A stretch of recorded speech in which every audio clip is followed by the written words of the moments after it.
I appreciate you guys forbearing with me with these neighborhood questions. You guys do such a good job at talking to each other coming in, but I think it's just helpful just to have a couple moments, connect with people that you haven't seen in a week, get to meet some new people, and so take advantage of those opportunities and benefits of things like you don't have to try to remember people's names. They're all wearing their own name tags. So that takes away some of that awkwardness of, hey, you there? And you get to greet them that way and then get something to talk about and take advantage of that and make sure that we get to know each other in that way. All right, if you're going to take your Bibles, we're going to go to Ephesians chapter 4. Ephesians chapter 4 is the passages we'll be looking at today. Before we get to the verse, let's think about some of the things that you just discovered or at least shared with each other about what you think the word forbear means.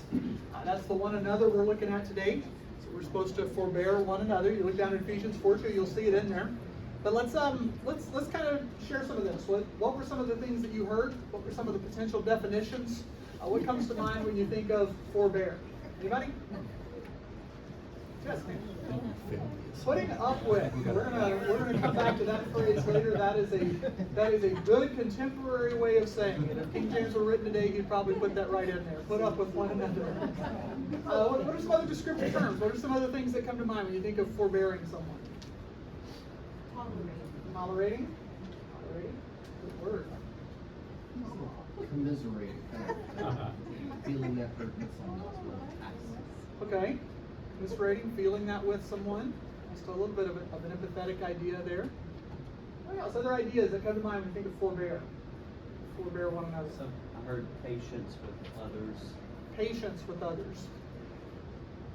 You just think about those terms, and with all the other one another's we've looked at this summer, they all kind of fit. I mean, it's like, okay, edify one another. Yeah, okay. We're going to build each other up, and we're going to love one another. Yeah, that's good.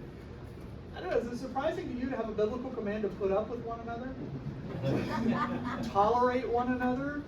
Bear patiently with one? I mean, that doesn't seem like that should be necessary. That doesn't seem like that should be something that we'd have to do. But if you do look at the word forbear, you're going to find exactly as what you described to me. The word itself specifically, if you look up in the dictionary, it would be to endure with patience. That same word is often used in other places in the Bible as the word endure. That you endure this, or you forbear this, or you bear with. And as I mentioned, I think if we were to put that in today's vernacular, probably the phrase that would come closest to communicating this idea is put up with each other. And just think through the implications of what that means, why that would be necessary in the first place. That kind of implies that there may sometimes be opportunities that other people, even Christians in a Christian environment, might do things that don't necessarily sit well with us. Might do things that could potentially even irritate us. that people who we're around, sometimes they end up actually being people. And people sometimes are difficult. I think it's interesting that God gives us a command in Scripture to put up with each other. Like I said, it would seem like if anybody could get along with each other, it'd be Christians.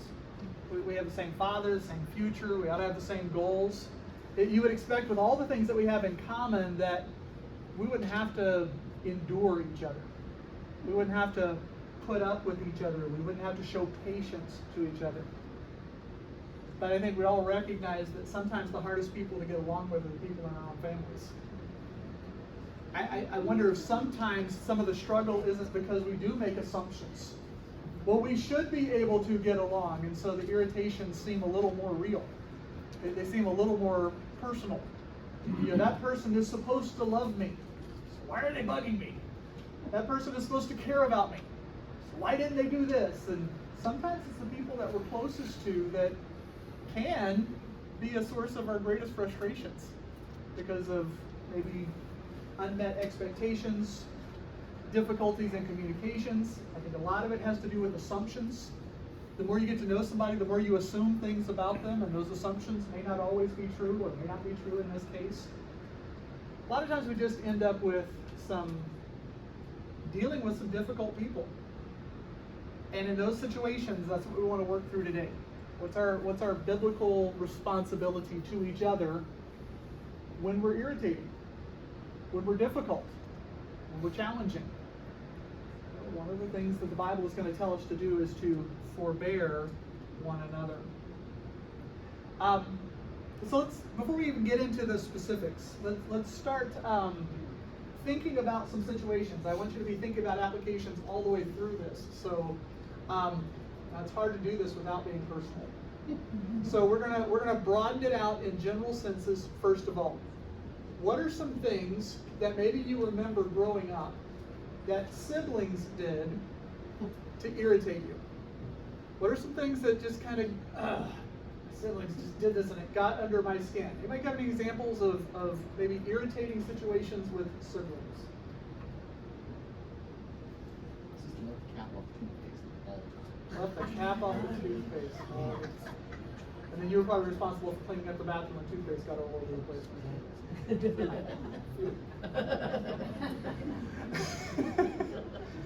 Some other examples, some irritating situations that maybe happened in your home growing up. Name calling from my brothers. Name call those brothers. That's terrible. My brother picked on me mercilessly. I was the youngest, and there was 7 years difference between us. So I'm sure he continually resented me for interrupting his baby of the family status, which he had enjoyed for quite some time. And so when I came along, I was a definite intrusion on his life. And I mean, he would just hit me mercilessly, just forever. I still remember it wasn't until I was in high school the first time I ever hit him back, and it worked. And the look on his face when he hit me and I punched him back and it actually hurt. And he just looked at me like, okay, well, I guess that's going to have to change.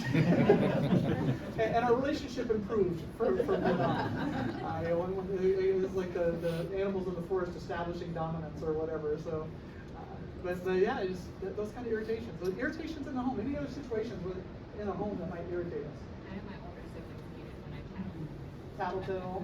But you were the tattletale. I was going to say, okay, you were the one. All right, so we're all looking at you like. All right, well, broaden that out more. Now you can speak in general terms. So you got to be careful here because I don't want your spouse looking at you like, what? But some potential irritations that could hypothetically in somebody else's house come up in the home. Maybe you saw it on a TV show or read it in a book one time. You fold the laundry differently. Oh. Those of you that are married, did you find out there were a number of those kind of things that you didn't realize would be an issue? Like, you do this one way and they do this the other way, and there's like this discussion as to which way is the right way to do this. With Linda and I, when we first got married, it was cooking styles, because she was always, do something and then clean it, do something and then clean it, do something and then clean it. I was blow up the kitchen and clean it all up at once. Why would I want to clean it multiple times? And so she would come in if I was cooking something and it looked like a bomb had gone off, and she was just horrified. And so our solution was I just stopped. But I did have to adapt some things there, just preferences for how you mentioned the toothpaste thing. Yeah. They will squeeze the toothpaste in the middle or at the bottom. We still tease each other about that We one. have She's a middle separate squeezer and I'm a bottom squeezer, and so she'll come in and see that I've scraped up the toothpaste all up into the front. She'll just smile at me and squeeze it. I can say this because she stepped out of the room. Right, think about some other kind of potential situations. What are some potential places in the home where thermostat, arguing over the temperature. One person wants it hot, one person wants it cold. I think in our home, most people would be happy if you could hang meat. But then the electric bill comes in and you decide, what? No, sauna sounds good too. Yeah. Those are home situations. I want you to be thinking about some of these realistic situations. What about work? What are some work situations? Some potential irritations. It's not that something's wrong. It's not that somebody has done something evil. But what are some of the things that kind of just get on our nerves, maybe in a workplace situation? Some examples there. Somebody's slacking off. Okay, somebody's not working hard enough.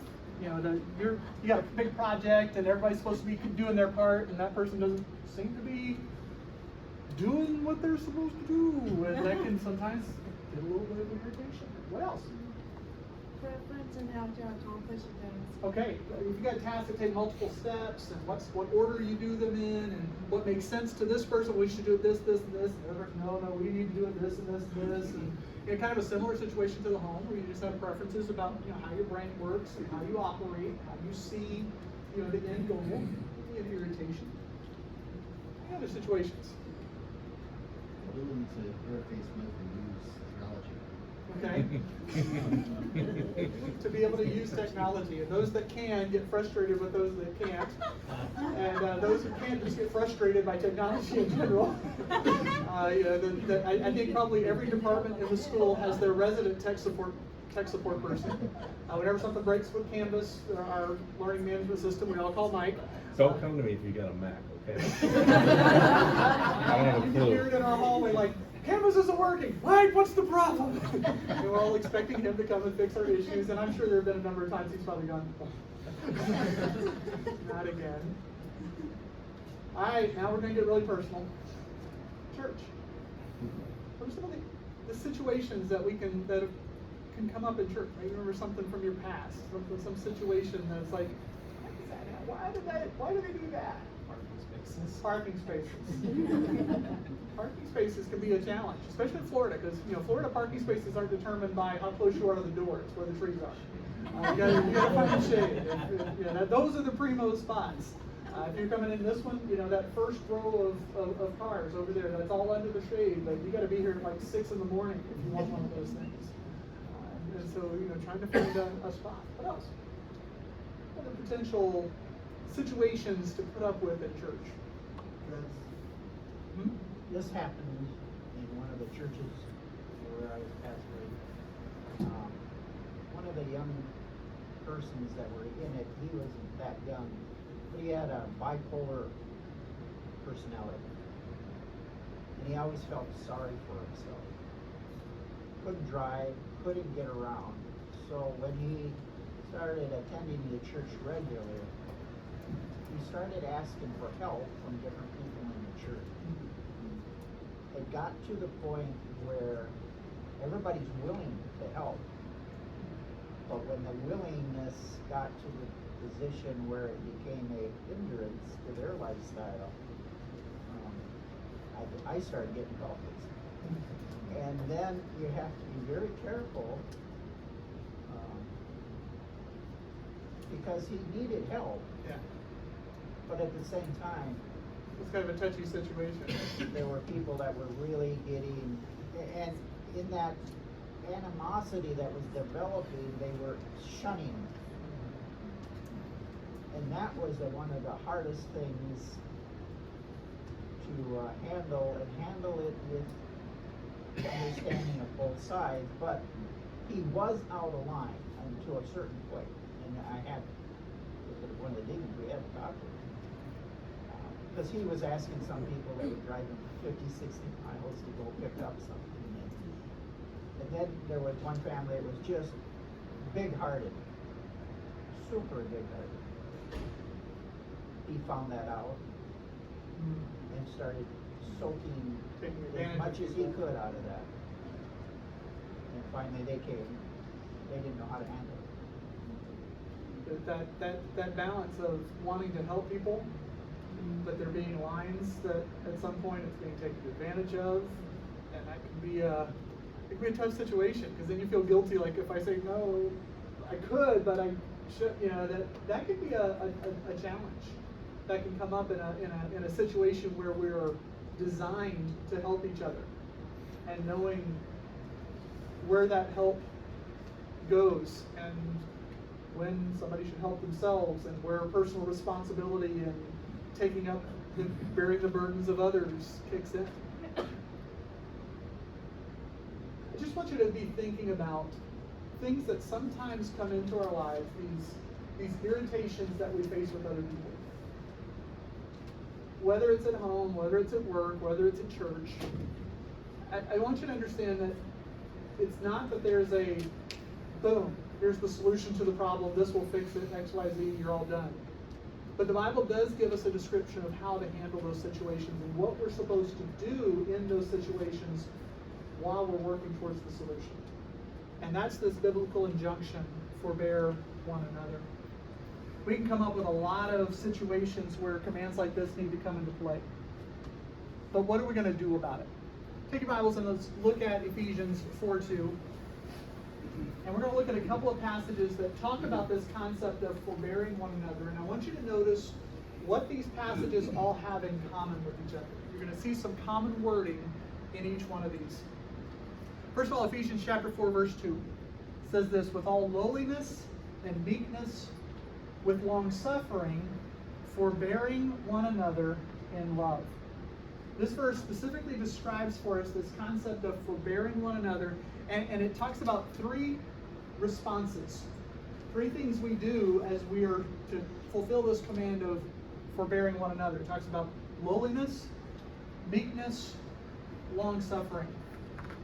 Just turn over a couple of pages in your Bible over to Colossians chapter 3. A few pages over, Colossians chapter 3. And I want you to notice a similar statement here. In Colossians 3, verses 12 and 13, it says this, put on therefore as the elect of God, holy and beloved, bowels of mercy, kindness, humbleness of mind, meekness, long-suffering, forbearing one another, and forgiving one another.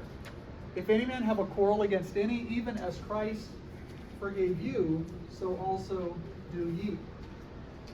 Notice there's an emphasis in this verse again on humility, lowliness. Describes meekness, describes long suffering.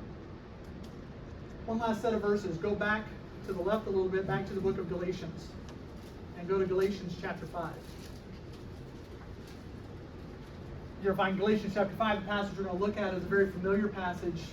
Get down to verses 22 and 23, and you're going to see what we call the fruit of the Spirit. Notice what he describes it. He says, but the fruit of the Spirit is love, joy, peace, long-suffering, gentleness, goodness, faith, meekness, temperance.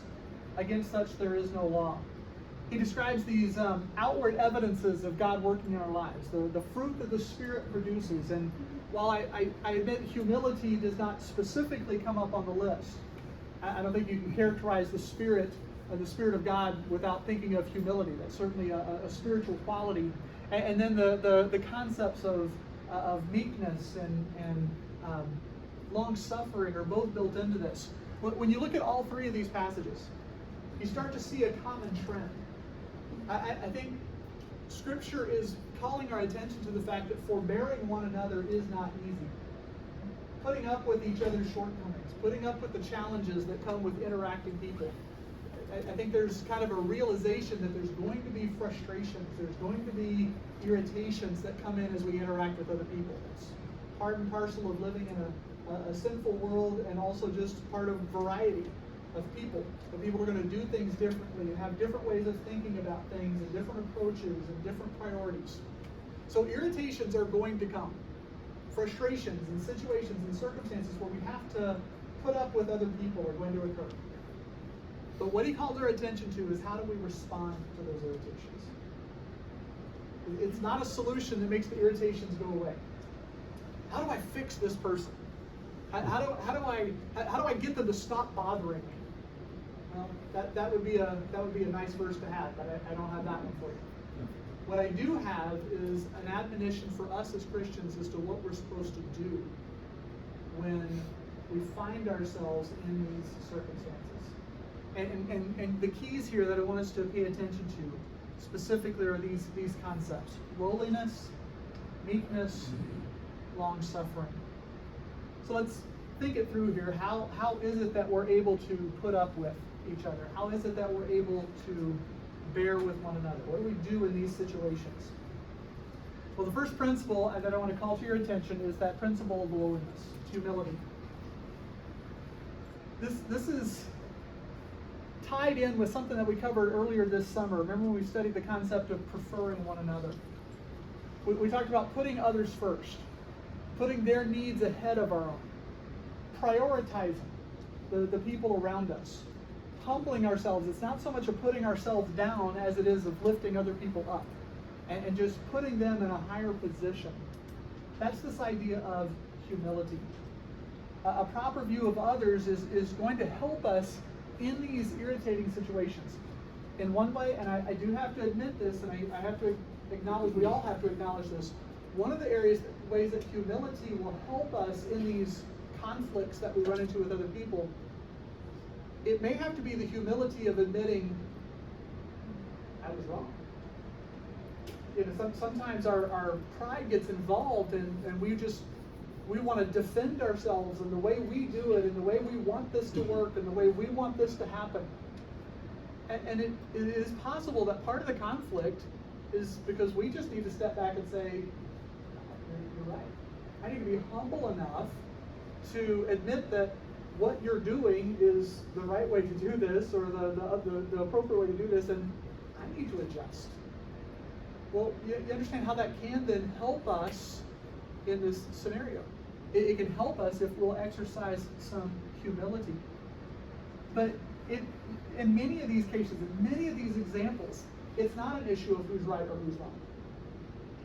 If there is an issue of right and wrong and we're doing wrong, we need to fix it. We need to be humble enough to fix it. But in a lot of those irritations that we described, it's not that there's a right versus a wrong. There's not a right way to, you're going to disagree with me on this, to where the toilet paper goes over or under. There's not a right way versus a wrong way, whether the toothpaste gets squeezed in the middle or at the end. There's not a right or a wrong on a lot of these issues. So how is humility going to help us? Well, humility is going to help us put up with that person by deferring to them and saying, you know what, because it's not a right or a wrong issue, I'm going to value the people around me enough to do it their way. I'm going to value them enough to myself remove the source of the irritation. I'm going to not bring the conflict into it. And so that humility is, like I said, sometimes enough to admit that we're wrong. Sometimes it's just putting the desires of others ahead of our own. I serve others by. And maybe that's a mindset we just need to start developing as we kind of talk ourselves through the frustrations. Whether you're at home, whether you're at work, whether you're at church, start prefacing your statement with, I will serve them by, and then deferring. Letting it go. Not letting it be an irritation. I'm gonna serve them by adjusting my preference, if that's all it is. Letting them have the best spots in the parking lot. Stepping back and saying, why do I deserve to have my way in this situation? One of the ways that we can forbear one another, one of the ways that we can respond to these frustrating situations is through humility. Be willing to put ourselves in the right place of putting others first. Humility. Second characteristic, a second response that comes out of these verses on how we can handle this frustration and how we can exercise the biblical command to forbear one another is the principle of meekness. It comes up in other verses as well with the idea of gentleness. A long time ago when we were going through the Sermon on the Mount, we talked about blessed are the meek, for they shall inherit the earth. And we described meekness there as that idea of strength under control. Meekness is not weakness, meekness is controlling strength. If you were paying attention to the teasers earlier, one of the images that I had up there was a hand holding a butterfly. And I think that's a nice illustration of the concept of meekness. Something so fragile and tender as that butterfly, it certainly could be crushed and injured by the hand, but it's not. It's holding back. It's exercising meekness. The hand is controlling its strength so that it doesn't hurt those around it. Well, that's this idea of gentleness, meekness. It's the way all of us, anytime you've ever held a baby, you've exercised meekness. You've been cautious about your strength. You hold back and you're careful when you're dealing with that child. That's this idea of meekness. So when I say approaching the situation carefully, that's exactly what I'm describing to you. In a lot of these frustrating situations, especially if it builds up, our temptation is to explode. You know, those little irritations turn into a big thing and you just blow up. You ever had a roommate in college? You probably experienced something like this where, you know, you had that kind of honeymoon stage in the fall semester where everybody just kind of did put up with each other. But there'd come a point, usually about midterms or closer to finals, where everybody just had just about enough of each other, right? And it just kind of blows up. Well, that's a failure to exercise meekness.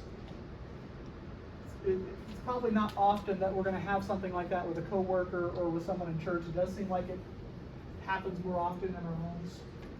Maybe we feel more free to erupt on those within the confines of our own walls, but the point is that's not the response that we're supposed to take to these irritations.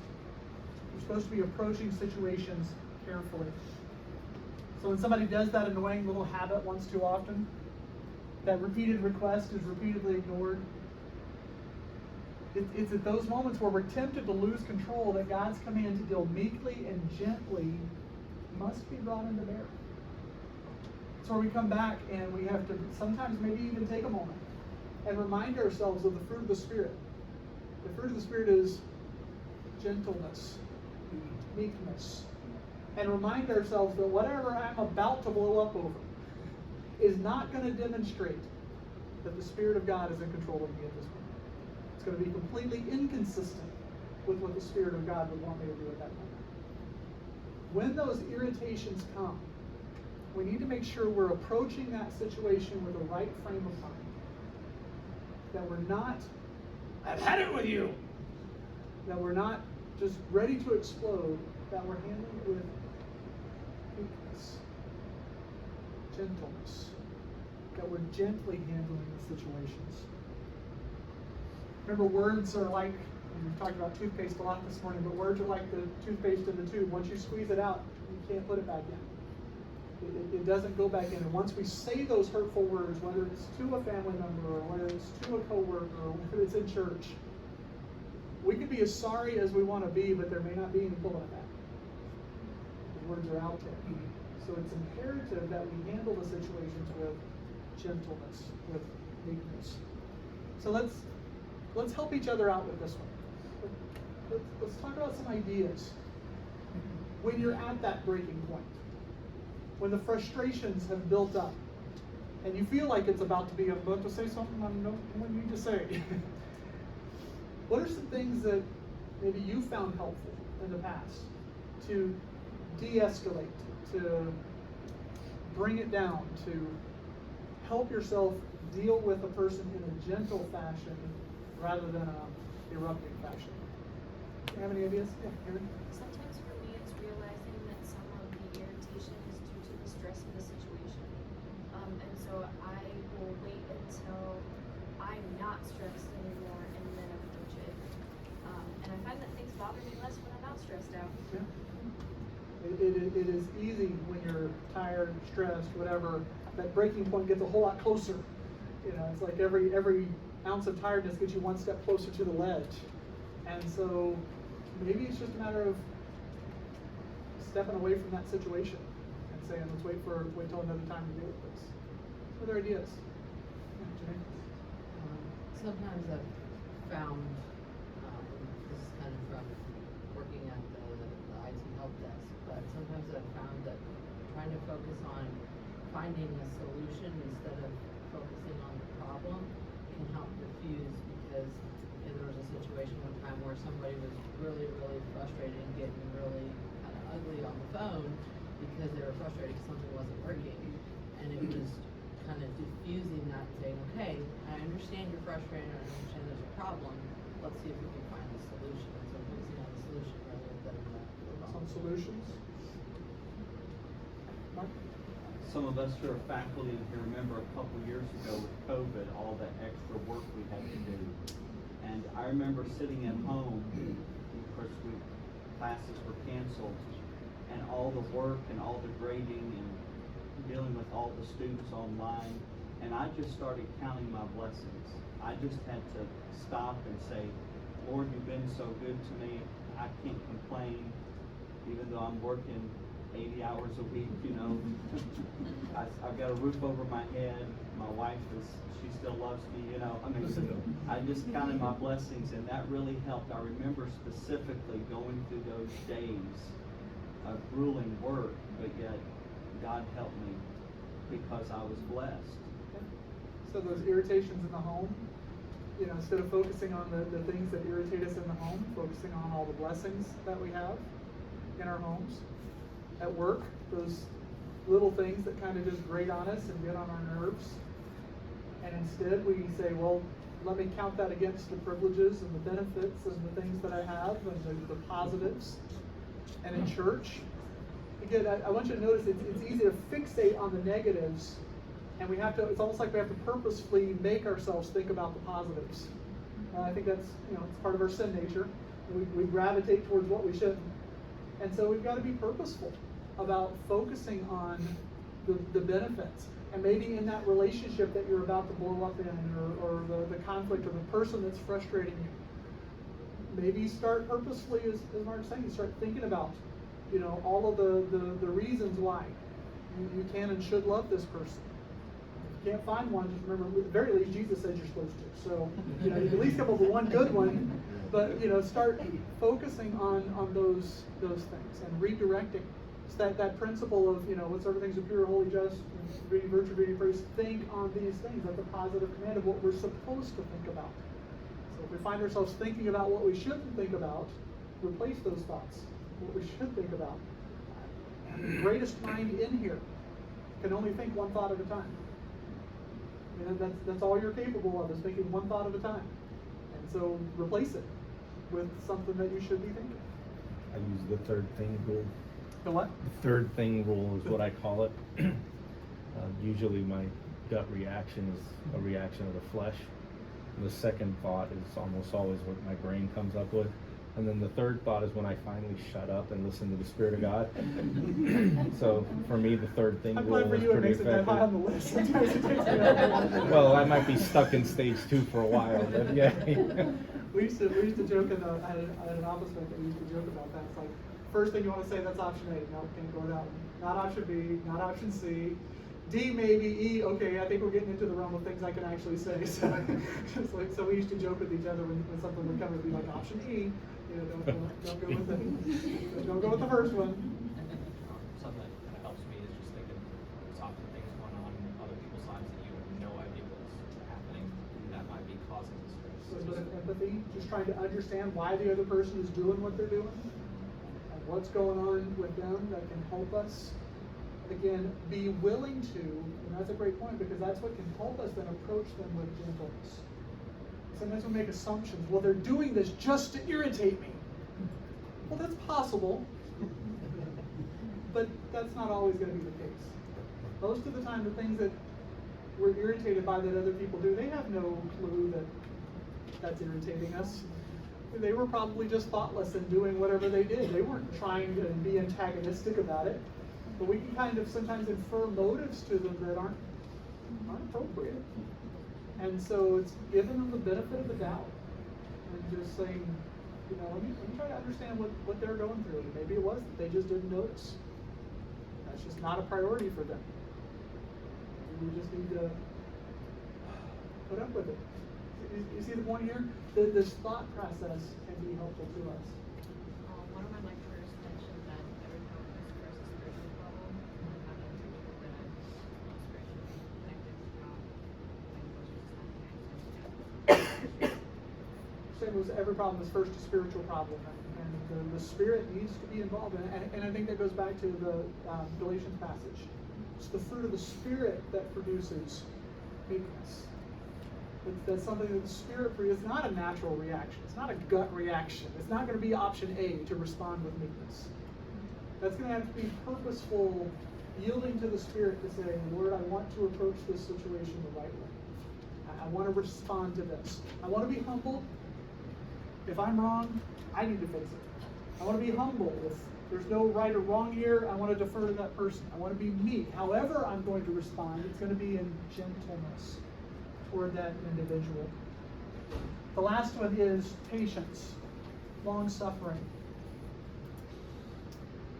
It says there, I describe this as be willing to work through the situation patiently. Go back with me, if you will, to that Colossians passage. Colossians chapter 3, verses 11 and 12. I want you to consider this statement again, because he adds a phrase to this that I think is helpful. When he says this in verse 12, put on therefore the elect of God, holy and beloved, bowels of mercies, kindness, humbleness of mind, meekness, long-suffering, forbearing one another and forgiving one another.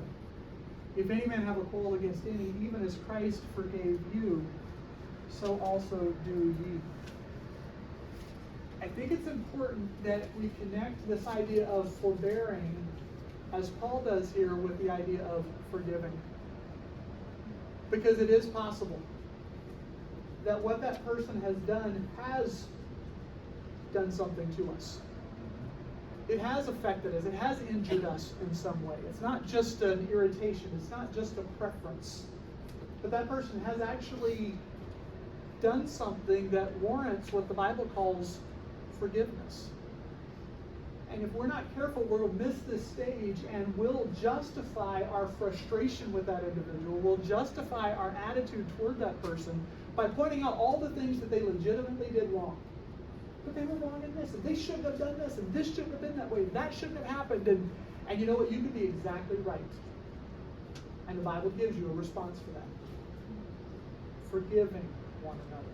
One of the ways you're going to forbear one another is to forgive one another. And if you're struggling with that concept of forgiveness, read the rest of the verse. Even as Christ also forgave you. You want to get personal. You start thinking about all of the things we have done that should potentially frustrate the Lord.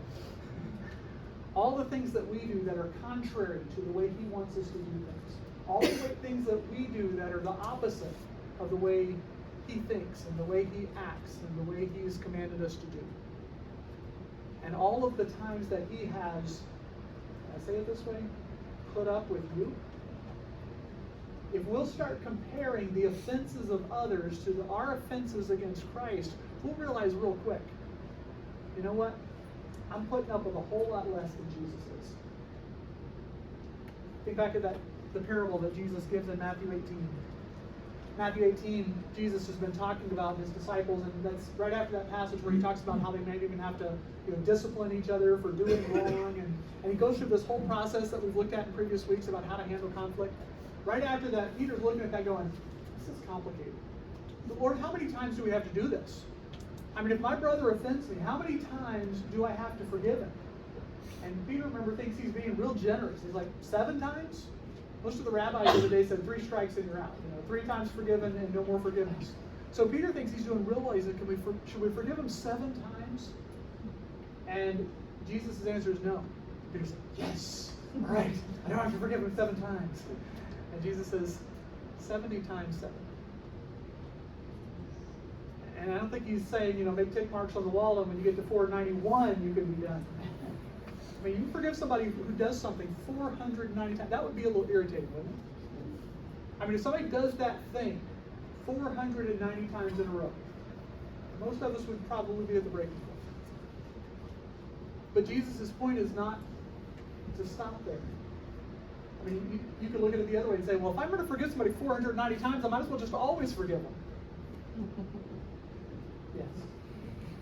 Yes, that is the point. If you've forgiven them 490 times, the 491st time should not be that.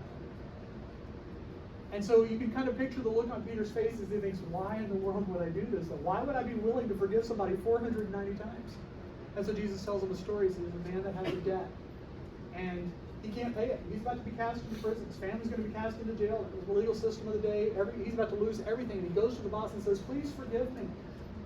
And the boss says, okay, I forgive you. And that man goes out and finds somebody who owes him almost nothing in comparison.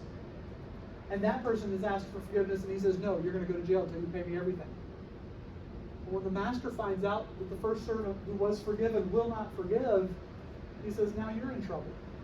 And Jesus is teaching them a lesson from that about why we ought to forgive. Why should I be willing to forgive somebody 490 times? Because God has forgiven me infinitely more. And if we'll step back from the situation and remind ourselves of what God has done for us, I think that can help us deal with the little irritations, the little frustrations, the minor offenses. The parking lot too? Yes, the parking lot too. Even the toothpaste? Yes, even the toothpaste. We can even forgive someone for that because of what Christ has done for us. That's this idea of long suffering. Christ has suffered long with us. We can suffer long with each other, enduring, putting up with. Yes, it may require asking the Lord for grace. Yes, it's going to require the fruit of the Spirit to handle the situation with meekness and with temperance, self-control, and with gentleness. But it is possible to forbear one another, whether that's in our homes, whether that's at work, and even here in church. Sounds like it's a strange instruction for Christians, but we realize that it's expected of us. When conflict comes up, we respond with humility, meekness, and patience. Maybe in going through some of this today, as you sat and thought about it, you thought about a situation in your life where you're being called upon to forbear. Maybe you remembered a situation in which you did not forbear. Either way, I hope you're going to leave class today with some ideas. Maybe it involves going to somebody and asking for forgiveness. Maybe it involves just saying, you know what, I'm going to sit down and get myself right with the Lord this afternoon so that I can forbear those situations that I know we're going to face in the future. Whatever it is, don't forget the biblical injunction. Forbear one another. In preparation for next week's lesson, if you look on your handout on the back, I'd ask you to look at Romans 15, 5, and 6, and Philippians 2, 1 through 5. This week we're going to talk about having the same mind one with another, what biblical unity looks like. So do some thoughts and thinking about that this week. Posted a couple of prayer requests to Facebook and to Realm this week, and so pull those pages up often. I think the Facebook one, at least I have it pinned to the top, so if you go to the Facebook group, it should be right at the top of the page to help you remember to pray for each other. And as more prayer requests come in, you're welcome to post those on Facebook yourself, and I'll move those up to the top for you, or you can just send me a text, and that way we can support one another, love one another, serve one another, pray for one another, all those things that we ought to be doing. Announcements: Lighthouse Fellowship, Ladies Bible Study, and Master Club starts September 4th. And if you picked up a bulletin, you'll notice that the date was last week's. So if you'd like a fresh bulletin, there are current bulletins out there, or I also have some in my hand, so oops. Yeah, we'll get those on the table on the way out. But you can put up with it. Thank you for bearing with me for not emptying the folder this morning. Thank you, folks. Have a good Sunday, and see you downstairs, and then again here next week.